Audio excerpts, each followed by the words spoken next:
Hello बच्चों, कैसे हैं आप सब। मैं हूं दीपक सर और वेलकम टू अपनी पाठशाला, मस्ती की पाठशाला, जहां पे होगी थोड़ी सी मस्ती और बहुत सारी पढ़ाई। तो कैसे चल रहा है सब कुछ। सारे फेस्टिवल खत्म हो गए, बोर्ड एग्जाम शिफ्ट हो गया, अब टाइम है हमारा पढ़ने का। हम पढ़ रहे थे 69 आउट ऑफ 70 सीरीज, जिसमें हम लोग टारगेट 2021 बोर्ड का कर रहे थे। और इसमें हम लोग अभी शुरू करने वाले हैं wave optics, that is chapter number 10। तो हम इस नए टेक्नोलॉजी के साथ पढ़ेंगे। मैं नीचे हूं, अगर आपको नहीं दिख रहा है तो मैं नीचे हूं, देख लो अच्छे से। और ऐसे ही पढ़ने वाले हैं हम लोग आगे जाके। तो इससे क्या होगा ना, हम बेहतर इंटरेक्शन कर पाएंगे, बहुत सारी चीजें मैं एनिमेशन करके दिखा पाऊंगा। और इस चैप्टर में आपको जरूरत भी है कि चीजें आप लोग एनिमेटेड दिखे, so that you can visualise it. ठीक है, तो चैप्टर 10 में क्या क्या टॉपिक्स पढ़ेंगे वो यहाँ पे लिखा हुआ है, आप देख सकते हैं एक एक करके। अगर मैं इस चैप्टर की इंपोर्टेंस की बात करूं कि ये चैप्टर हमारे लिए कितना इंपोर्टेंट है, तो हम एक बात समझना पड़ेगा कि इस चैप्टर का जो वेटेज है वो हमारे बोर्ड एग्जाम के लिए 7 to 8 मार्क्स का वेटेज है। मतलब टोटल 7 मार्क्स या 8 मार्क्स आएंगे इस चैप्टर से, जिसमें हमारा 5 मार्क्स का क्वेश्चन भी इंक्लूडेड रहेगा। 5 मार्क्स का क्वेश्चन भी इसमें इंक्लूडेड रहेगा, इसीलिए आपको इस चैप्टर में ध्यान देना पड़ेगा। और चैप्टर का अगर मैं डिफिकल्टी लेवल की बात करूं तो चैप्टर का डिफिकल्टी लेवल है मॉडरेट। इसमें ज्यादा कुछ डिफिकल्ट चीजें है नहीं, थोड़े विजुअलाइज करने पड़ेंगे, थोड़े बेसिक पढ़ने पड़ेंगे। और this is basically strictly based on your NCERT, इस बात पे ध्यान देना। मैं जेई नीट के लिए ये वाला सीरीज बना ही नहीं रहा हूं, जेई और नीट का अलग से सीरीज हमारा चल रहा है और वो चलता रहेगा। ठीक है, तो एनसीईआरटी बेस्ड पढ़ेंगे हम लोग। सबसे पहले शुरू करेंगे हम लोग, और इसमें हम सबसे पहले पढ़ेंगे कि कितना हमारा 11th का जरूरत है थोड़ा सा कॉन्सेप्ट वेव्स के बारे में, जो हम यूज करने वाले हैं इस वाले चैप्टर में। तो सबसे पहले थोड़ा सा शुरू करेंगे द बेसिक्स, और पहले पता करेंगे ऑप्टिक्स क्या होता है। थोड़ा सा हिस्ट्री की बात कर लेता हूं। ऑप्टिक्स का एक्चुअली में मतलब होता है, हम लोग रे ऑप्टिक्स तो पढ़ ही चुके हैं, इसका मतलब हमें पता है कि क्या है। तो थोड़ा सा बता देता हूं। ऑप्टिक्स का मतलब बेसिकली होता है study of light, study of light.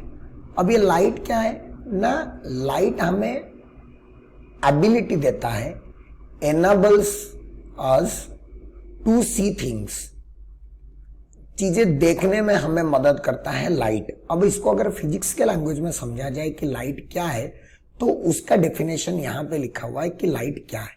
Light के बारे में बोला गया कि light is that part of electromagnetic spectrum what is visible to us. ये इलेक्ट्रोमैग्नेटिक स्पेक्ट्रम क्या है मैं थोड़ा बता देता हूँ। इलेक्ट्रोमैग्नेटिक, जितने भी इलेक्ट्रोमैग्नेटिक वेव्स होते हैं उनको एक सीरीज में अरेंज कर दिया गया है। ठीक है, जैसे कि एक पोर्शन होता है, इसमें एक छोटा सा पोर्शन आया, सपोज ये वाला पोर्शन, और ये वाले पोर्शन को हम लोग कुछ नाम दे दिए। ठीक है, उसी तरह कोई दूसरा पोर्शन आया, ये दूसरा टाइप का नाम बना देता हूँ। फिर कुछ और पोर्शन, कुछ और पोर्शन, कुछ और पोर्शन, ऐसे आया है ना। हर एक पोर्शन का कुछ ना कुछ नाम है, हर एक पोर्शन का। तो ये एक्चुअली मान लो ऐसे कि बहुत सारे इलेक्ट्रोमैग्नेटिक वेव्स को हम लोग ऐसा अरेंज करके रखते हैं। जैसे कि नाम अगर बताया जाए तो सबसे पहले जो आता है, ये सबसे पहले वो आता है हमारे रेडियो वेव्स। ठीक है, सबसे पहले आते हैं रेडियो वेव्स, फिर हमारे आते हैं माइक्रोवेव्स, फिर हमारा आता है यूवी, फिर ये जो रीजन आता है एक आता है विजिबल रीजन, यही हमारा बात है विजिबल रीजन। उसके बाद आता है इंफ्रारेड और लास्ट में आता है एक्सरे। तो कुछ इस तरह से हमारे अरेंजमेंट होते हैं हमारे इलेक्ट्रोमैग्नेटिक वेव्स। और ये जो इलेक्ट्रोमैग्नेटिक वेव्स में से एक पार्ट है विजिबल, आप देख सकते हो। तो अगर इस विजिबल पार्ट को मैं खाली विजिबल पार्ट को लिखूं, सो ये मेरा विजिबल वाला पार्ट है जिसको मैं अलग से ड्रॉ कर रहा हूं। ठीक है, अच्छा, तो visible part that is visible to us, और इसका जो वेवलेंथ का रेंज है, हमारा विजिबल लाइट है उसका एक वेवलेंथ होगा, उस वेवलेंथ का रेंज हमें गिवन है कहां से कहां तक, 380 nanometre as per your NCERT. यहाँ पे 400 लिखा हुआ है, आप 80 नैनोमीटर लिख सकते हो, कोई प्रॉब्लम नहीं। ठीक है, अब आता है कि ऑप्टिक्स का मतलब, ठीक है सर लाइट के बारे में पढ़ाई करेंगे, लाइट क्या होता है सर पता है, समझ में आ गया हमें। अब बात है कि सर ये रे ऑप्टिक्स क्यों और वेव ऑप्टिक्स क्यों, दो अलग अलग चीजें क्यों, रे ऑप्टिक्स को अलग से पढ़ते हैं, वेव ऑप्टिक्स को अलग पढ़ते हैं, क्यों? उसका रीजन बताता हूँ। रे ऑप्टिक्स तब पढ़ते हैं जब हम ऐसे ऑब्जेक्ट्स के बारे में डिस्कशन करते हैं जिनका साइज उनके वेवलेंथ से ज्यादा हो। ऐसे लिख सकते हैं सिंपली कि size is far far greater than lambda, और लैम्बडा किस रेंज में होता है? नैनोमीटर। तो मान लो कि साइज 1 सेंटीमीटर 2 सेंटीमीटर ऐसे हो गया, तो उन केसेस में हम लोग क्या करेंगे ना, रे ऑप्टिक्स के कॉन्सेप्ट्स लगाएंगे। रे ऑप्टिक्स में हम लोग मानते हैं कि लाइट जो है that travels in a straight line, ये याद रखें, रे ऑप्टिक्स के ये मान के चलते हैं। लेकिन वेव ऑप्टिक्स में ऐसा कुछ नहीं है, it do not travel in a straight line, light straight line में ट्रेवल नहीं करता है, मानते हैं हम वेव ऑप्टिक्स। इसको न्यूटन साहब की वजह सर्कुलर थ्योरी दिए थे। ये कर्पस्कुलर थ्योरी क्या बोलता था ना, लाइट के अंदर पार्टिकल्स होते हैं और उन पार्टिकल्स को क्या बोला जाता है? कर्पस्क्यूल्स, उनको बोला जाता है कर्पस्क्यूल्स, इसीलिए वहां से आया कर्पस्कुलर थ्योरी। तो न्यूटन बोले कि रे ऑप्टिक्स वैलिड कर्पस्कुलर थ्योरी होता है, बट बाद में हाइजिन ने आया था। हाइजिन ये एक साइंटिस्ट का नाम है, इनका प्रिंसिपल हम पढ़ने भी वाले हैं। हाइजिन साहब आए थे और हाइजिन ने बताया कि नहीं नहीं, लाइट जो है वो वेव जैसा भी बिहेव कर सकता है। इसमें जैसा हम लोग पढ़ते हैं रिफ्लेक्शन मिरर में, रिफ्रैक्शन लेंस में, प्रिज्म में, डिस्पर्सन, स्कैटरिंग, ये सब पढ़ते हैं हम लोग किसमें? रे ऑप्टिक्स से रिलेटेड फिजिक्स से।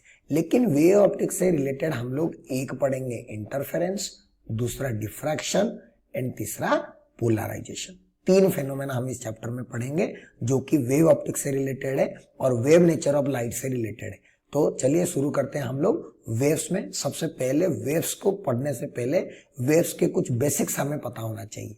ये क्लास 11 के नेसेसरी टॉपिक्स हैं। दिस इज क्लास 11 से नेसेसरी टॉपिक। 2 मिनट बताऊंगा, ज्यादा टाइम नहीं लूंगा, ठीक है। पहली बात है, what is the wave? Is the propagation of disturbance. ये चीजें याद रख। वेव का मतलब कुछ नहीं, एक डिस्टर्बेंस है। जैसे पानी में कुछ गिर गया, डिस्टर्बेंस क्रिएट हुआ, वो डिस्टर्बेंस धीरे धीरे स्प्रेड होने लगता है कि नहीं?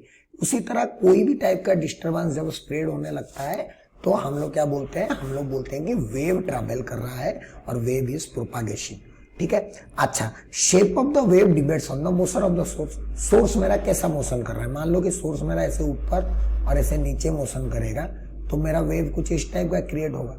लेकिन अगर मेरा सोर्स ऐसे कुछ मोशन करेगा, सर्कल सर्कल, राउंड राउंड, तो मेरा वेव भी ऐसे ऐसे ऐसे ऐसे ऐसे राउंड राउंड कुछ क्रिएट होगा।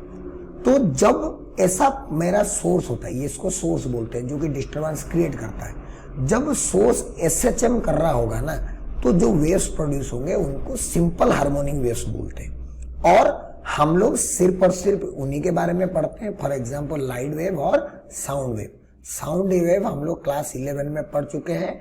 इस चैप्टर में हम लोग लाइट वेव के बारे में पढ़ेंगे। चलिए अब समझते हैं कि अगर कोई सिंपल हार्मोनिक मोशन कर रहा है, तो मान लो सोर्स सिंपल हार्मोनिक मोशन कर रहा है, तो सिंपल हार्मोनिक मोशन का इक्वेशन क्या होता है? एसएचएम का इक्वेशन होता है general equation y equals to a sine omega T plus five, ऐसा कुछ होता है। अगर इसी सोर्स की एसएचएम की वजह से जो वेव बनेगा, उस वेव का इक्वेशन क्या होगा? वो होगा a sine k x minus omega. या तो कभी कभी ऐसे भी इक्वेशन लिखेगा कि a sine k x minus omega T minus five. मेरी बात समझ में आया? ये 2 टाइप के दिखेंगे, माइनस भी दिख सकता है, सॉरी माइनस भी दिख सकता है, यहाँ पे प्लस भी दिख सकता है। इसको मार्क करना है, ये माइनस है और ये प्लस है। ये कब कब होगा ना, ये हमें समझना है कि इक्वेशन दोनों भी तो दिख सकते हैं, लेकिन कब कौन सा?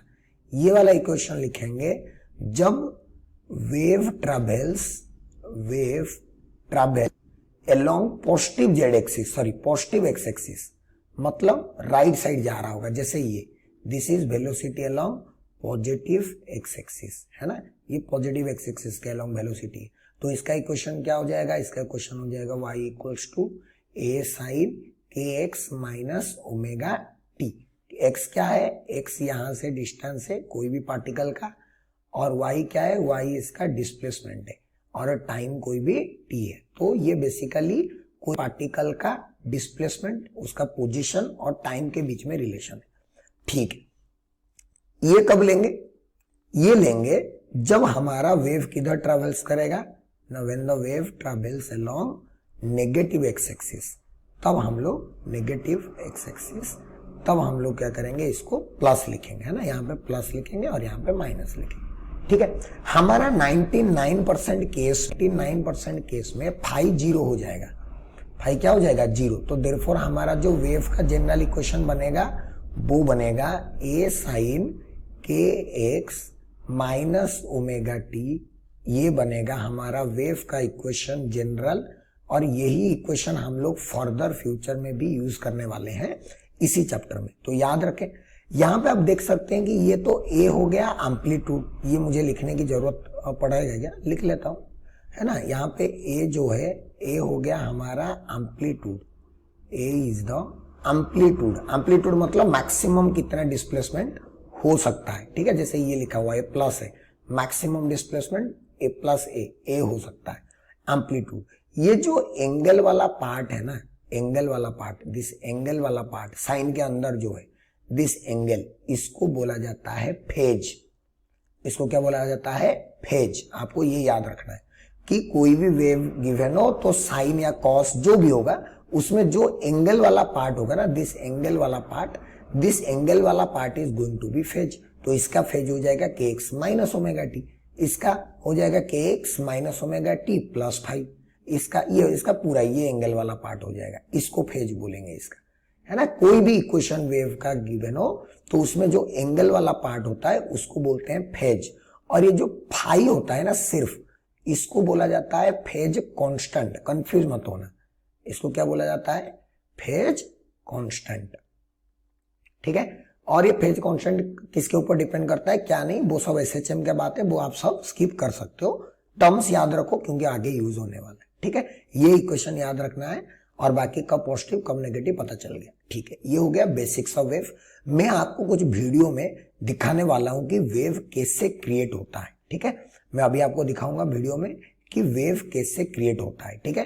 तो नेक्स्ट स्लाइड में देखते हैं हम लोग कैसे वेव क्रिएट होता है, ठीक। ये देखिए, ये देखिए, इस वीडियो को अभी मत देखिए, है ना, इस वीडियो को, पहला वाला वीडियो को देखिए, ये वाला, वॉच दिस, उसको मैं एक्सप्लेन करूंगा बाद में, इसको वॉच फर्स्ट, पहले इसको देखना है, ठीक है। इस वाले वीडियो को देखो, प्ले करता हूं मैं। अगर इस वाले वीडियो को प्ले किया जाए, देखो ये इधर से पानी गिरा, टक टक, और डिस्टर्बेंस क्रिएट हुआ, देख रहा है, ये सब डिस्टर्बेंस क्रिएट होकर जा रहा है। आप देखे होंगे तालाब में ऐसे क्रिएट होता है, इसी तरह का कुछ व्यू है ना, इसी तरह का व्यू है कुछ। लेकिन अभी देखो टॉप व्यू, यस, यहाँ पे पार्टिकल आके गिरा, ऐसे हो रहा है, देख लो, ये बन गया मेरा सोर्स पार्टिकल, है ना। ये जो ये पोजीशन है, ये पोजीशन मेरा क्या बन गया, सोर्स। यहां से मुझे कंटिन्यूअसली डिस्टरबेंस क्रिएट हो रहा है, और वही डिस्टरबेंस इधर ट्रैवल कर रहा है, दिस डिस्टरबेंस इज ट्रैवलिंग। क्या मेरी बात समझ में आया, डिस्टरबेंस ट्रैवल कर रहा है, आप देख सकते हो। क्या मेरी बात क्लियर है, उसको देखोगे तो सेकेंडली वॉच सेकेंड, इसको देखोगे तो पता चलेगा कैसे ट्रैवल हो रहा है। क्या मेरी बात क्लियर है बच्चों। तो इस तरह से वेव का हम विजुअलाइज कर सकते हैं, किलर विजुअलाइजेशन, मजा आएगा आपको पूरा अच्छे से कि वेव कैसे क्रिएट होता है, सोर्स कैसे होता है। यहाँ पे देखोगे तो आप, हमारा सोर्स ऐसे कर रहा है बट वेव ऐसे जा रहा है, this is direction of propagation, this is direction of propagation, है ना। और ये जो पार्टिकल है वो ऊपर नीचे वाइब्रेट कर रहा है, तो this is direction of vibration, particle इस डायरेक्शन में वाइब्रेट कर रहा है, so it is direction of vibration, it is direction of propagation, ठीक है। डायरेक्शन ऑफ प्रोपागेशन वही है जिधर डिस्टर्बेंस ट्रैवल कर रहा है, और इसी स्पीड से ट्रैवल करता है जो स्पीड ऑफ द वेव होता है, क्लियर है। अब हम लोग नेक्स्ट स्लाइड में चलते हैं, एक इंपॉर्टेंट टर्म के बारे में समझेंगे जिसको हम लोग बोलते हैं वेव फ्रंट, ठीक है। वेव फ्रंट क्या है ना, wave front is the collection of all points that are vibrating in the same phase, याद रखना है, collection of all point that are vibrating in the same phase. For example, suppose मैं यहाँ पे एक सोर्स रख दिया एस सोर्स, यहां से अगर मैं एक्स डिस्टेंस में जाऊंगा तो जो वेव होगा उसका वैल्यू होगा ए sign k x minus omega T. अगर इधर मैं एक्स डिस्टेंस में जाऊंगा तो भी जो वेव क्रिएट होगा वहां उसका भी इक्वेशन होगा ए sign k x minus omega T. अगर आप इसका फेज देखोगे और इसका फेज देखोगे तो ये दोनों फेज क्या है, सेम है, मतलब ये वो पार्टिकल्स है जो कि सेम फेज में वाइब्रेट कर रहे हैं ना, इनका डिस्प्लेसमेंट सेम फेज में, मतलब या तो ऊपर जा रहे हैं या तो नीचे जा रहे हैं, है ना। जैसे कि ये वाले एग्जांपल में, इसके पिछले वाले एग्जांपल में, ये वाले एग्जांपल में, देखो ये वाले एग्जांपल में व्हाट्स दिस, देखो ये सारे पार्टिकल, ये जो जा रहा है this is the direction of wave, wave इधर जा रहा है, लेकिन पार्टिकल कहां कर रहे हैं, पार्टिकल ऊपर नीचे कर रहे हैं। Like this video, like in this video you can see, like in this video, ये वाले वीडियो में जैसे था ऊपर नीचे कर रहा था उसी तरह, है ना। तो ये वो पार्टिकल्स हैं, ये वाले देखो, ये सारे के सारे ऊपर जा रहे हैं, ये सारे के सारे नीचे जा रहे हैं, है ना, ये सारे पूरा रिंग वाले, है ना। तो इसी तरह जो सेम फेज में वाइब्रेट करते हैं हम लोग उनको क्या बोलते हैं, हम लोग बोलते हैं उनको एक वेव फ्रंट, ठीक है। वेव फ्रंट का डायरेक्शन वही होता है जिधर वेव जाना चाहता है, वेव फ्रंट भी उधर ट्रेवल करता है। और अगर मैं सारे पॉइंट को ज्वाइन कर दूं ऐसे, ये सारे पॉइंट को ज्वाइन कर दूं जो कि x डिस्टेंस में है, ठीक है, तो ये क्या बन जाएगा, ये बन जाएगा एक स्पीयर। क्या बन जाएगा, स्पीयर। तो ये स्पीयर के ऊपर every point is vibrating on the same phase, तो ये स्पीयर भी एक वेव फ्रंट हो गया। तो वेव फ्रंट मतलब एक सरफेस, जैसे एक रख दिया तो चारों तरफ क्या क्रिएट हो रहा है इसका, हर एक स्पीयर बनाओ तो हर एक पॉइंट में जो फेज आएगा वो सेम आएगा, सारे पार्टिकल सेम फेज में वाइब्रेट करते हैं, तो इसको हम लोग क्या बोलते हैं, वेव फ्रंट। और ऐसे सोर्स के लिए क्या आ गया, स्पेरिकल वेव फ्रंट, ठीक है। और क्या लिखा हुआ है, light rays are always perpendicular to wave front. ये आपको पता चलेगा कि light waves are always perpendicular to wave front. Next slide में देखते हैं। ये मान लो कि मैं यहाँ पे एक सोर्स रख दिया कुछ, this is a source placed here, for example suppose there is a source here, alright. Now from this source there will be light emitting in all directions. मैंने अभी बताया था ऐसे सारे डायरेक्शन में इससे लाइट निकल रहा होगा, ऐसे ऐसे। और इसी के कारण ये जो बन रहे हैं, ये क्या बन रहे हैं, वेव फ्रंट्स बन रहे हैं। आप देख सकते हो ना, कैसे वाले wave fronts, spherical wave fronts बन रहे हैं, ठीक है, स्पेरिकल वेव फ्रंट्स। अब अगर मैं इनके लाइट रे ड्रॉ करूं तो हमें पता है कि क्या होना चाहिए, the light ray always travel in the perpendicular direction to the plane of the wave front. Wave front को परपेंडिकुलर होना चाहिए। देख लेते हैं, ये हो गया ले ऑफ राइट, देख लो अच्छे से, परपेंडिकुलर, ये परपेंडिकुलर परपेंडिकुलर परपेंडिकुलर, देख लो आप हर जगह ये क्या है, परपेंडिकुलर है। इसी तरह अगर मैं इनको मूव कराऊं, थोड़ा एनिमेशन देखते हैं, मूव कराओ, देखो ये बाहर है ना, कैसे मूव कर रहे हैं, परपेंडिकुलर मूव कर रहे हैं, है कि नहीं, देखो परपेंडिकुलर मूव कर रहे हैं, राइट। चलो, तो अगर मैं कोई भी रे ऐसे ड्रॉ करता हूं, सीधा इधर कर दो, इधर कर दो, किधर भी ड्रॉ कर दो, किधर भी ड्रॉ कर दो तुम, ये हमेशा क्या होगा, परपेंडिकुलर ही ट्रेवल करेंगे। तो वेव फ्रंट के बारे में इतना चीज पता होना चाहिए कि वेव फ्रंट क्या है ना, wave front is the collection of all the points that are vibrating in the same phase. दूसरा चीज कि वेव फ्रंट को रे जो होते हैं, रे हमेशा परपेंडिकुलर टू वेव फ्रंट, मतलब कहीं पे रे पता है तो वेव फ्रंट ड्रॉ करेंगे परपेंडिकुलर ड्रॉ करके, अगर वेव फ्रंट पता है तो रे ड्रॉ करेंगे परपेंडिकुलर करके। दूसरी बात यह कि हमारा सोर्स कैसा है, जैसे कि यहाँ पे कैसा सोर्स है, पॉइंट सोर्स, हम लोग एक पॉइंट ले रहे हैं, तो ये कैसा सोर्स है, पॉइंट सोर्स है। तो पॉइंट सोर्स के लिए हमारा स्पेरिकल वेव फ्रंट प्रोड्यूस हो गया। लेकिन अलग अलग टाइप का अगर सोर्स होगा तो वहां पे प्रोड्यूस होने वाला वेवलेंथ भी अलग अलग होगा। किस तरह से देखते हैं, ये देखिए, यहाँ पे मैं आपको 1 2 3, ये पहला वाला है, this is first, this is second and this is third, 3 draw करवाया हूं। ये किसके लिए है, this is for point source, this is for point source. Point source के लिए कैसा वेव फ्रंट बनता है, स्पेरिकल वेव फ्रंट बनता है, पहला वाला याद रखना है, पॉइंट सोर्स स्पेरिकल। यहाँ पे line source, line source in the sense अगर इसके बीच में एक ट्यूब लाइट रख दिया हम लोग, है ना, ट्यूब लाइट रख दिया, ऐसा एक सोचो, ऐसा एक ट्यूब लाइट रख दिया तो क्या होगा ना, इस ट्यूब लाइट से चारों तरफ लाइट निकलेगा, ऐसे ऐसे ऐसे ऐसे, नीचे भी निकलेगा, यहाँ पे भी ऐसे निकलेगा, ऐसे, इधर से ऐसे, इधर से ऐसे, इस तरह से चारों तरफ से इसका लाइट ऐसे निकलेगा। तो इसको अगर मैं परपेंडिकुलरली ड्रॉ करूं तो मेरा जो लाइन सोर्स होता है, लाइन सोर्स का एग्जांपल होता है ट्यूब लाइट, ऐसे लिख लेते हैं ताकि आपको प्रॉब्लम ना हो, है ना, ट्यूब लाइट होता है। तो उस ट्यूब लाइट के वजह से हमारे कैसे वेव फ्रंट्स बनते हैं, हमारे वेव फ्रंट्स बनते हैं सिलिंड्रिकल, सिलिंड्रिकल। तो ये 2 पॉइंट याद रखना है, पॉइंट सोर्स होगा तो स्पेरिकल वेव फ्रंट, और अगर लाइन सोर्स होगा तो हमारा सिलिंड्रिकल वेव फ्रंट्स, राइट। तीसरा है प्लानर वेव फ्रंट, प्लेन या फिर इसको बोलते हैं planar wave front, right. Planar wave front ये कब प्रोड्यूस होगा ना, जब हमारा पॉइंट सोर्स इंफिनिटी में होगा। मान लो point source is present in large distance, point source is at very large distance, तो क्या होगा सोच। जैसे कि सन हमसे कितना दूर में, बहुत दूर में। तो अगर मैं सन को पॉइंट मान के मेरा इतना डिस्टेंस का एक स्फीयर बनाऊं तो वो बहुत बड़ा स्फीयर बनेगा और मुझे उस स्फीयर का सिर्फ थोड़ा सा ही पार्ट देखने को मिलेगा। और उस थोड़ा सा ही पार्ट जो देखेंगे हम लोग वो हमें कैसा दिखाई देगा, फ्लैट मतलब प्लेन, लाइक अर्थ का सरफेस। अर्थ राउंड है बट हम उसका छोटा सा पार्ट देखते हैं तो हमें कैसा दिखाई देता है, फ्लैट। तो सिमिलरली पॉइंट सोर्स जब वेरी लार्ज डिस्टेंस में होता है तो हमें क्या करता है, ओनली स्मॉल पार्ट दिखता है और हमारा प्लानर वेव फ्रंट प्रोड्यूस होता है। क्या मेरी बात क्लियर है? ये याद रखना है आपको कि कौन सा वेव फ्रंट कब प्रोड्यूस होता है और कौन सा वेव फ्रंट का शेप कैसा होता है, क्या नहीं। क्लियर है मेरी बात? चलिए नेक्स्ट स्लाइड में चलते हैं। सबसे important, very important topic, Huygens principle. और इसका डेफिनेशन स्ट्रेटली 3 मार्क्स का आते हैं या 2 मार्क्स का आते हैं, 2 मार्क्स या फिर 3 मार्क्स का आते हैं। मस्त समझाऊंगा, इलुस्ट्रेशन दिखा के, एग्जाम्पल दिखा के, एनिमेशन दिखा के मस्त समझाऊंगा बहुत अच्छे से। सबसे पहले तो हम हाइजीन प्रिंसिपल का यूज समझते हैं। हम लोग हाइजीन प्रिंसिपल का यूज पढ़ रहे हैं। सबसे पहले यूज कि ये किस कहां पे यूज करेंगे। हाँ, एक्चुअली हमेशा बच्चे कंफ्यूज हो जाते हैं कि यूज क्या है और इसका डेफिनेशन क्या है। आप कंफ्यूज मत होना, हम यूज पहले बता रहा हूं मैं, उसके बाद बताऊंगा कि क्या है, डेफिनेशन क्या है।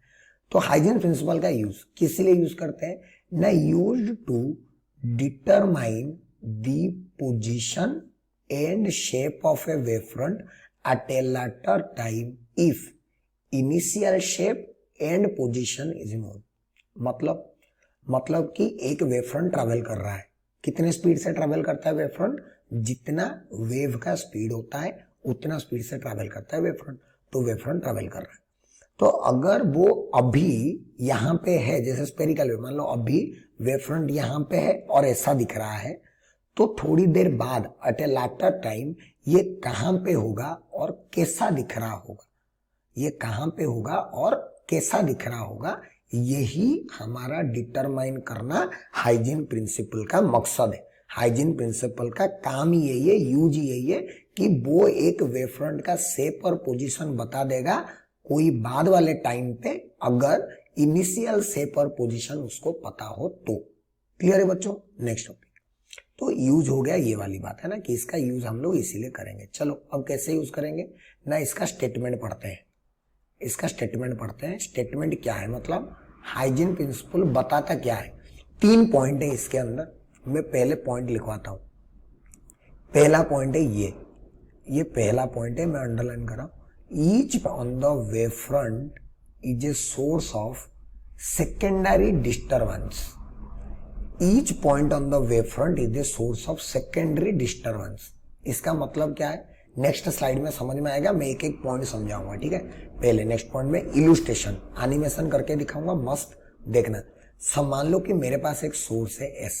अब इस सोर्स से क्या हो रहा होगा ना, कुछ लाइट रेस निकल रहे होंगे इस तरह से, और ये कैसा सोर्स है, पॉइंट सोर्स है ना। मैं लिख लेता हूं पहले ही, ये कैसा सोर्स है ना, ये पॉइंट सोर्स है, this is A point source. तो पॉइंट्स का जो वेव फ्रंट बनता है वो कैसा बनता है, स्फेरिकल।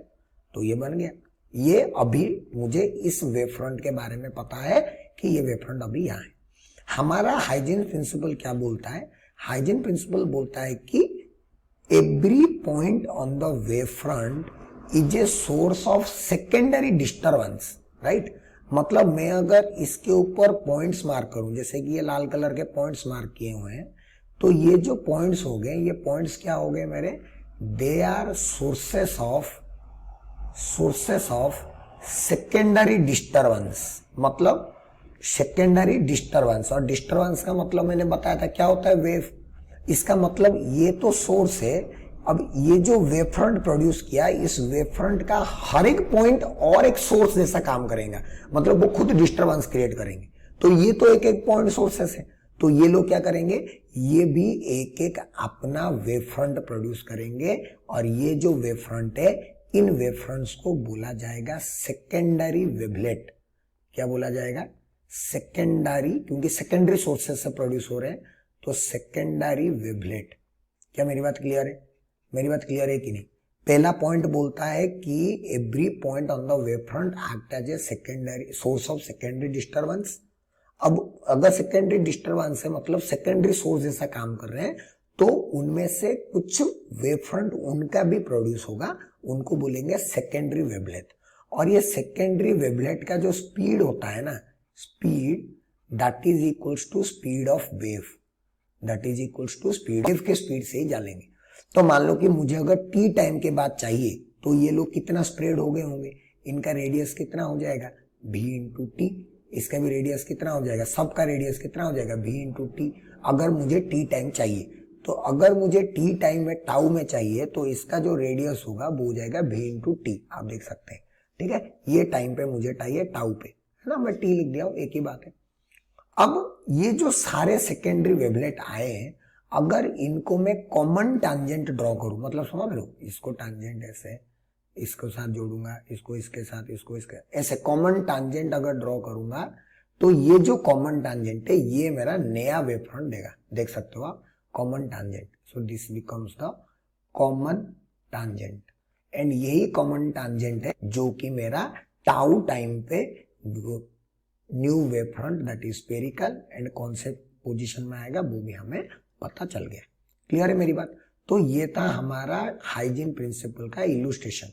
मैं फिर से एक बार दिखा के बताता हूँ आप लोगों को। ये स्टेटमेंट पढ़ते हैं, इसका स्टेटमेंट में क्या बोलता है, एक मिनट, हाँ। Each point on the wave front is a source of secondary disturbance, पहला पॉइंट। दूसरा point, the secondary wavelets from them spread in all directions, जो कि स्फीयर थे, with the speed of the wave, with the speed of the wave में वहां पर भी लिखा हूं, and are spherical in shape, spherical shape के होंगे और सारो डायरेक्शन में जाएंगे क्योंकि स्पेरिकल नेचर होंगे और they will travel with the speed of the wave. अब क्या बोलेंगे, नाउ ए कॉमन टांजेंट, अभी बताया मैं, common tangent gives the shape and position of the wave front at a later time. Clear है मेरी बात। फिर से एक बार इलुस्ट्रेशन देख लो अच्छे से। ये हो गया सोर्स, उसमें से निकले लाइट, उसका वेव फ्रंट हमें पता है, every point acts as a source of secondary disturbance, उसमें से क्या पैदा हो गए, सेकेंडरी वेवलेट्स। सेकेंडरी वेवलेट का रेडियस होगा v इंटू टी, अगर हमें टी टाइम पे चाहिए, ये स्पेरिकल होते हैं और इनका स्पीड ऑफ वेव होता है, सब लिख दिया हूं। उसके बाद कॉमन टांजेंट ड्रॉ करेंगे, तो हमारा कॉमन टांजेंट ड्रॉ करेंगे तो वो हमारा न्यू वेव फ्रंट बन जाएगा। अब हम लोग, ये हो गया स्पेरिकल वेव फ्रंट का काम, है ना, Huygens principle for a spherical wave front, spherical wave front का। अगर प्लानर वेव फ्रंट हुआ तो क्या होगा उसको यहां पे समझते हैं। प्लानर वेव फ्रंट, ये आ गया वेव फ्रंट, हर एक पॉइंट मार्क करेंगे, they will act as a source of secondary disturbance. उनमें से क्या ड्रॉ करेंगे, सेकेंडरी वेवलेट, उनको क्या ड्रॉ करेंगे, कॉमन टांजेंट, खत्म बात। तो ये आ जाएगा मेरा पोजीशन और new wave front at the time T. क्या मेरी बात क्लियर है। इन सब का भी रेडियस कितना होगा, इनका भी रेडियस होगा बी इंटू टाउ, अगर मेरा टाइम इक्वल्स टू टाउ हुआ तो, और ये हो जाएगा t इक्वल्स टू 0 पे, है ना।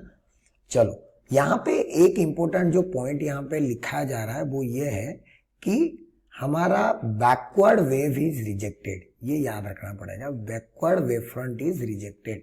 ये जो डॉटेड वाला देख रहे हो ना, डॉटेड, क्यों कोई पूछेगा सर इस साइड खाली कॉमन टांजेंट क्यों, इस साइड भी तो ड्रॉ कर सकते थे, तो इसको बोलते हैं बैकवर्ड फ्रंट। ठीक है, बैकवर्ड वेव फ्रंट। यहाँ पे भी डॉटेड वाला है, ये डॉटेड वाला बोलेंगे बैकवर्ड। ठीक है, बैकवर्ड। तो ये बैकवर्ड वालों को हम रिजेक्ट कर देते हैं, क्यों, क्योंकि ऑब्वियसली वेव इधर ट्रेवल कर रहा है तो वेव फ्रंट आगे ही जाएगा, पीछे थोड़ी जाएगा, इसलिए आगे वाला ही लेंगे, पीछे वाला रिजेक्ट कर देते हैं। क्लियर है मेरी बात। तो ये हो गया हाइजीन प्रिंसिपल, उसका इलुस्ट्रेशन, स्पेरिकल वेव फ्रंट के लिए भी, प्लानर वेव फ्रंट के लिए भी। नेक्स्ट है हमारा law of refraction for a plane wave front using Huygens principle. मैं यहाँ पे लिख देता हूं, using Huygens principle, HUI, Huygens principle, यही भूलना मत। मतलब हम अभी हाइजीन प्रिंसिपल का कॉन्सेप्ट यूज करेंगे कि लॉ ऑफ रिफ्रैक्शन। अच्छा एक बात बताता है, पहले लॉ ऑफ रिफ्रैक्शन क्या होता था, लॉ ऑफ रिफ्रैक्शन, वो तो पता होना चाहिए ना पहले। लॉ ऑफ रिफ्रैक्शन हमारा होता था, दो लॉ होते थे। पहला लॉ इंसिडेंट रे वे ये सब सेम लाइन प्लेन वगैरह तुम्हें पता है, मुझे बताने की जरूरत नहीं। जो दूसरा होता था वो होता था इम्पोर्टेंट वाला, और उसको हम लोग बोलते थे स्नेल्स लॉ। क्या लॉ बोलते थे? Snell's law. और उसका फॉर्मूला होता था sine I by sine are equals to N2 by N1। अगर मेरा रिफ्रैक्शन हो रहा है from N1 to N2, like light is going like this and it is bending like this, ये हो गया I और ये हो गया R, है ना। ये मेरा होता था लॉ ऑफ रिफ्रैक्शन। अच्छा, इसमें और एक क्या बताते हैं हम लोग ना, जैसे कि यहाँ पे लिखा हुआ है रेयर टू डेंसर, पहले रेयर टू डेंसर, तब क्या होगा ना, तब लाइट कहाँ बेंड करता है ना, light bends towards the normal, light bends towards normal. ये हमारा कहानी है जब भी रेयर टू डेंसर होगा। ये दो चीजों को चल के हम लोग आगे बढ़ेंगे और आगे के सारे मस्त आपको एनिमेशन करके दिखाऊंगा, देख लो। मान लो कि ये हो गया मेरा कोई एक मीडियम और ऊपर और एक दूसरा मीडियम है, रेयर मीडियम है ऊपर, डेंसर मीडियम है नीचे। V1 जो है यहाँ पे वो स्पीड ऑफ लाइट है, V1 is the speed of light and this N1 is the refractive index of the material, ठीक है। इसका रिफ्रैक्टिव इंडेक्स N1 है और इसका N2 है। अब इसके ऊपर लाइट आके गिर रहा है, लाइट आके गिरेगा इसके ऊपर, मान लो ऐसे आया, लाइट इंसिडेंट राइट टिसक टिसक टिसक टिसक बेंड हो गया, देख रहे हो, है ना। इंसिडेंट लाइट आया गिरा और ये ऐसे जाना चाहिए था इसको, लेकिन टुवर्ड्स द नॉर्मल इसको बेंड होना था, तो ये इधर बेंड हो गया, ठीक है। अब हम लोग क्या करेंगे, ये इसको जब परपेंडिकुलर ड्रॉ करो, कहीं भी अगर परपेंडिकुलर ड्रॉ करो इसके ऊपर, अगर मैं मान लो इसके ऊपर ऐसे परपेंडिकुलर ड्रॉ करना चाहता हूं, तो अगर मैं इसके ऊपर परपेंडिकुलर ड्रॉ किया कहीं भी, ये भी ए बी हो जाता, तो ये सारे हम लोग क्या बोलेंगे, इंसिडेंट वेव फ्रंट। क्या बोलेंगे, यहां पे नहीं लिखता हूं मैं, नीचे लिख देता हूं। ए बी को क्या बोलते हैं हम लोग, इंसिडेंट वेव फ्रंट, ठीक है। Incident wave front A B को बोलते हैं, ठीक है, इंसिडेंट। क्योंकि ये मेरे क्या है, ये मेरे हैं incident, incident ray, incident wave front, हर जगह परपेंडिकुलर होना चाहिए बस, तो ए बी हो गया। अब सोचो, ये अगर तुम अच्छे से एनिमेशन को देखोगे तो देखो यहां पे जो लाइट आके गिरेगा, यहां वाला देखो पहले पहुंच गया, देख रहे हो। इसका मतलब ये जब पहुंचा तब तक ये रिफ्रैक्शन, देखो यहां पे देखो देखो देखो, ये पहले अंदर चला जाएगा, तब देखो ये चल ही रहा है कि नहीं। इसका मतलब ये है कि ये पहले रिफ्रैक्शन कर जाएगा और तब तक ये यहां पे होगा कहीं पे, है ना। जब ये रिफ्रैक्शन किया तो ये यहां पे था। अब इसको बी से यहां तक आने के लिए, यहां तक आने के लिए इस रे को, मान लो इसको टाइम लगेगा t, तो जो ये वाला डिस्टेंस होगा वो हो जाएगा v1 into t। क्यों? v1 हो गया स्पीड और t लगा टाइम, और उतने डिस्टेंस में ये जो है ये वाला पॉइंट ये कहीं नीचे तक आ गया होगा। कहां तक आ गया होगा, यहां तक आ गया होगा मान लो, तो ये डिस्टेंस हो जाएगा मेरा v2 into t, क्योंकि दूसरे मीडियम में आ गया तो इसका स्पीड हो जाएगा v2, तो v2 into t। और ये वाला पॉइंट को मार्क करेंगे, इसको ज्वाइन कर देंगे, तो ये हो गया रिफ्रैक्टेड रेस। ये सारे रिफ्रैक्टेड रेस हो गए। इनको जो परपेंडिकुलर ड्रॉ किया जाएगा वो परपेंडिकुलर क्या होगा मेरा, EC हो जाएगा मेरा रिफ्रैक्टेड वेव फ्रंट, क्योंकि ये रिफ्रैक्शन हो गया तो रिफ्रैक्टेड EC। क्लियर है। अब ट्राइंगल को देखो, कितने ट्राइंगल दिख रहे हैं, ऊपर एक ट्राइंगल दिख रहा है, नीचे एक ट्राइंगल दिख रहा है, ठीक है। पहले एंगल ऑफ इंसिडेंस को मार्क करेंगे, चलो नॉर्मल ड्रॉ करते हैं। नॉर्मल ड्रॉ हो गया। अब एंगल ऑफ इंसिडेंस कौन सा आएगा, देखो ये हो गया angle of incidence, incident ray और नॉर्मल के बीच में angle of I, angle of incidence हो गया। ये अगर आई हुआ तो ये एंगल कितना हो जाएगा, 90 माइनस आई, तो देयरफॉर ये वाला जो एंगल है ये भी कितना हो जाएगा, आई। क्लियर। उसी तरह अगर इधर देखोगे तो ये वाला एंगल होगा आर, अगर ये आर हुआ तो ये कितना हो जाएगा, 90 माइनस आर, देयरफॉर ये वाला कितना हो जाएगा, आर। तो ये ऊपर वाला एंगल हमेशा आई होता है और ये आर होता है, ये याद रखना है। Incident wave front with surface I, reflected wave front with surface R, ठीक है। अब हम लोग एक एक टॉपिक लिखते हैं, ये BC के बारे में, ठीक है। BC का वैल्यू v1t मैं आपको एक्सप्लेन कर दिया हूं, क्योंकि टाइम लगा होगा t मान लो और स्पीड है v1, इसीलिए। यही हो गया v2 into t, क्योंकि दूसरे मीडियम में आ गया है तो दूसरे मीडियम में स्पीड हो गया है v2, इसीलिए v2 इंटू टी। उसके बाद ट्राइंगल ABC, ऊपर वाला ट्राइंगल देखते हैं, ये वाला ट्राइंगल, यहाँ पे साइन आई का वैल्यू, साइन आई का वैल्यू क्या होगा, perpendicular by base, perpendicular is BC by hypotenuse is this one A and this one C, AC, so it is V1T by AC, equation 1। Similarly sign नीचे वाला triangle को अगर देखेंगे, triangle AEC, तो वहां पे साइन R का value कितना होगा, फिर से perpendicular by hypotenuse, that is V2T by AC, that is V2T by. तो therefore sine I by sine are equals to क्या हो जाएगा, ये टी कैंसिल हो जाएगा, AC कैंसिल हो जाएगा, V1 बाई V2, ठीक है। अब ये V1 बाई V2 जो हो गया, यहाँ पे हम लोग रिफ्रैक्टिव इंडेक्स का फॉर्मूला देखते हैं। रिफ्रैक्टिव इंडेक्स का फॉर्मूला होता है n equals to C by V, n equals to C by V। तो देयरफॉर हमारा जो V1 आया है उसको हम लोग C बाई V2 लिखते हैं, बाई C बाई V1 लिख सकते हैं, right, C by V2 by C by V1 लिख सकते हैं।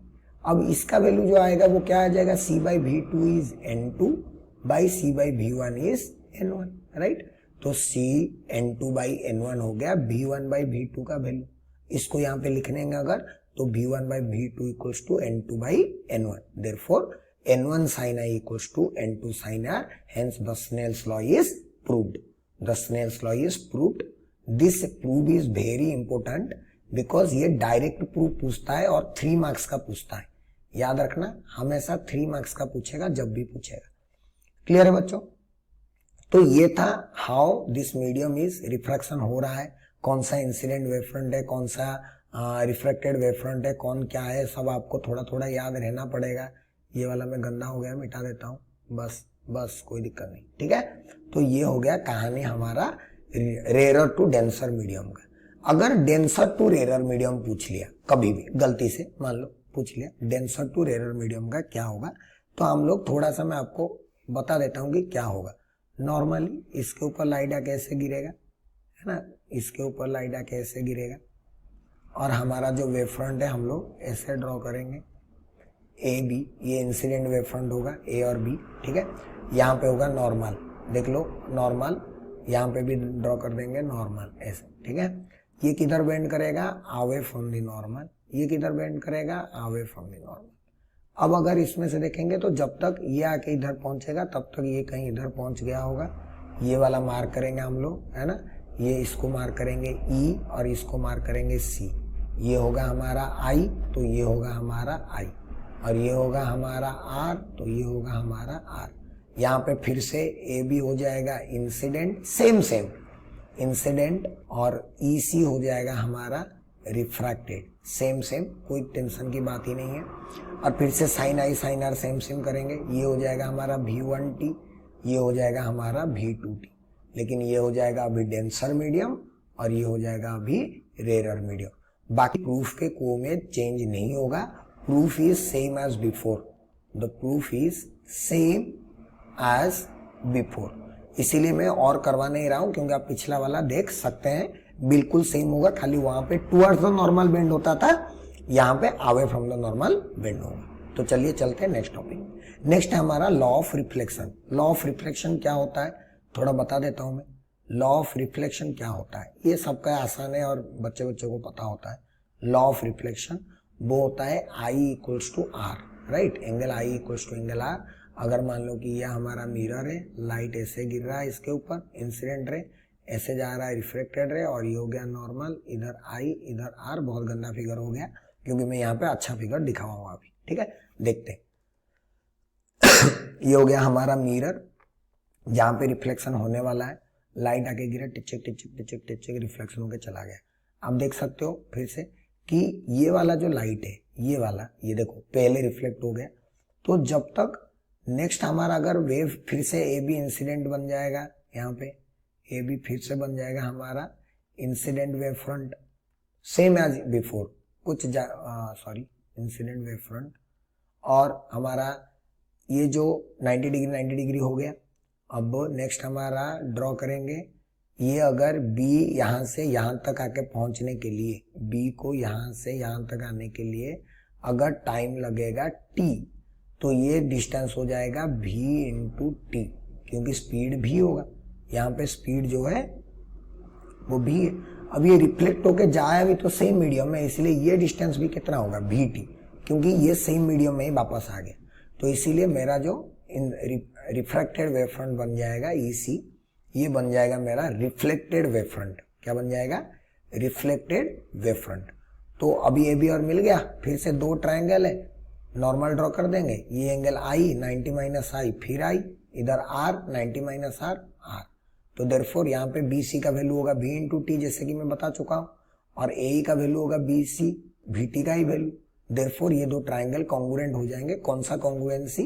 आर एच एस कॉन्ग्रुएंसी, याद रखना, आर एच एस कॉन्ग्रुएंसी मतलब राइट एंगल, क्योंकि ये 90 ये 90 डिग्री हो गया, और दो साइड इक्वल हो गए, और कॉमन हाइपोटेन्यूस है ना।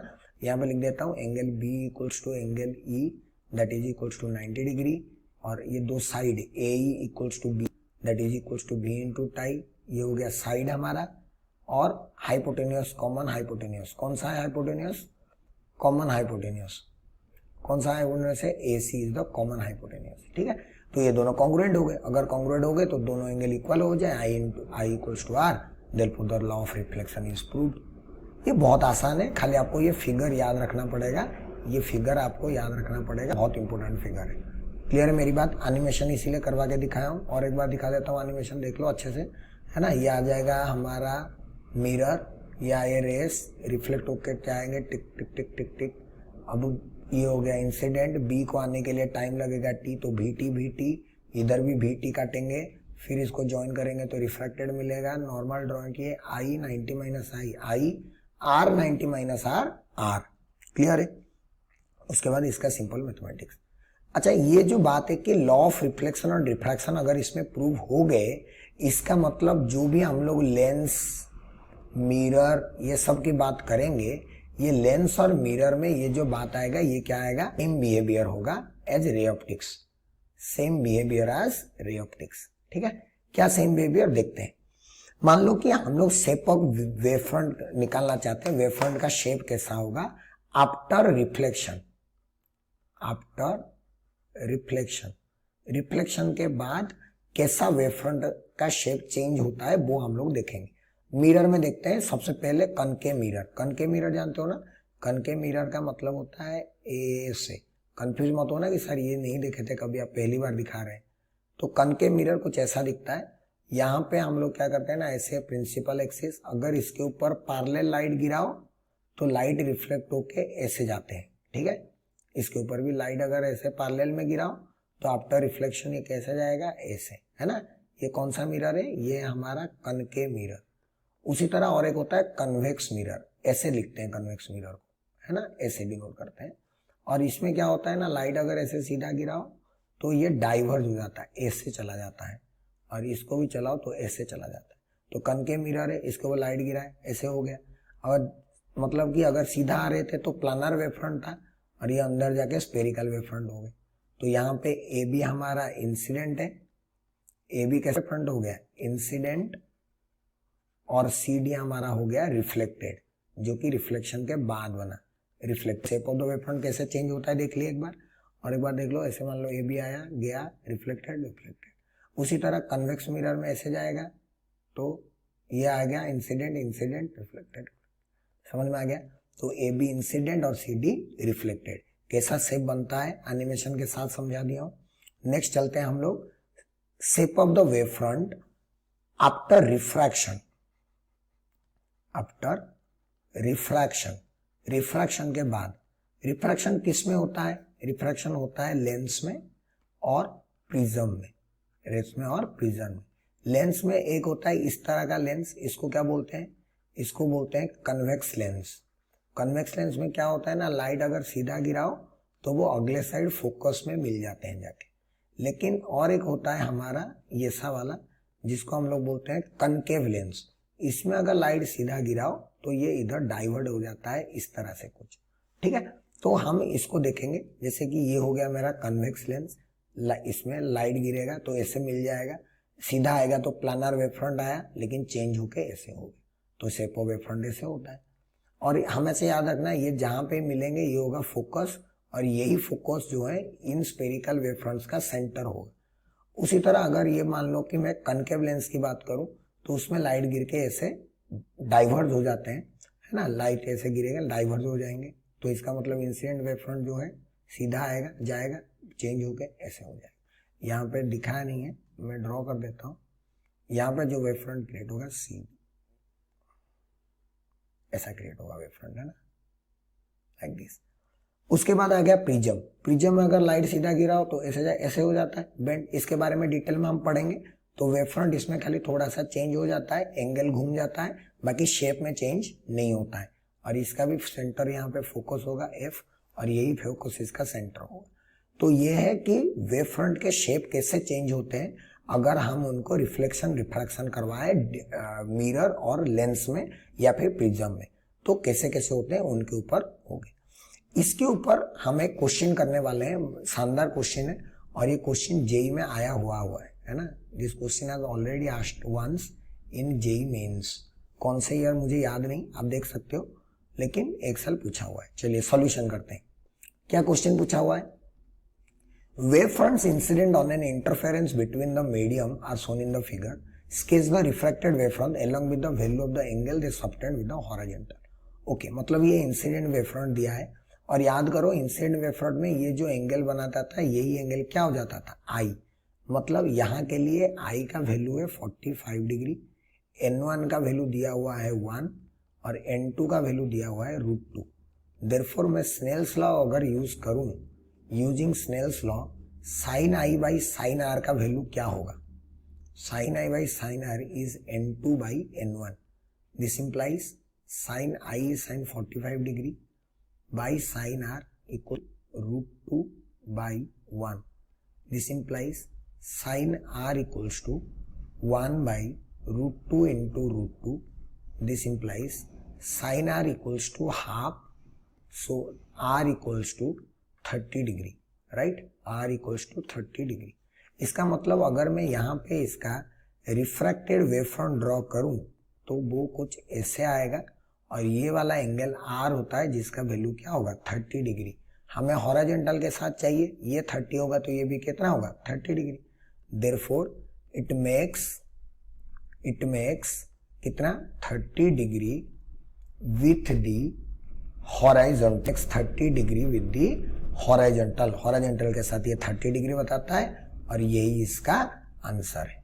क्या मेरी बात क्लियर है? बहुत आसान सा क्वेश्चन होते हैं इस तरह से, और बहुत सिंपल क्वेश्चन ही पूछे जाते हैं। ठीक है बच्चों, तो इसी तरह हम लोग wave front, Huygens principle, shape of wave front, ये सारे टॉपिक्स हम लोग अभी कवर कर चुके हैं। अभी नेक्स्ट हम जो टॉपिक पढ़ने वाले हैं वो है डॉपलर इफेक्ट। ठीक है, नेक्स्ट टॉपिक हम जो पढ़ेंगे वो है डॉपलर इफेक्ट। लेकिन आज का क्लास के लिए थैंक यू सो मच। आज इतना ही पढ़ेंगे और ज़्यादा नहीं पढ़ना है। लाइक, शेयर और सब्सक्राइब करना मत भूलिएगा हमारे चैनल को, और डेफिनेटली कमेंट करके बताना कि ये जो नया पैटर्न में मैं पढ़ाना स्टार्ट किया हूँ ये कैसा लग रहा है, क्योंकि आगे के सारे कोर्सेज ऐसे ही होने वाले हैं। क्लियर है बच्चों? तो चलिए फिर, तब तक आप घर पे रहिए, सेफ रहिए, पढ़ाई करते रहिए।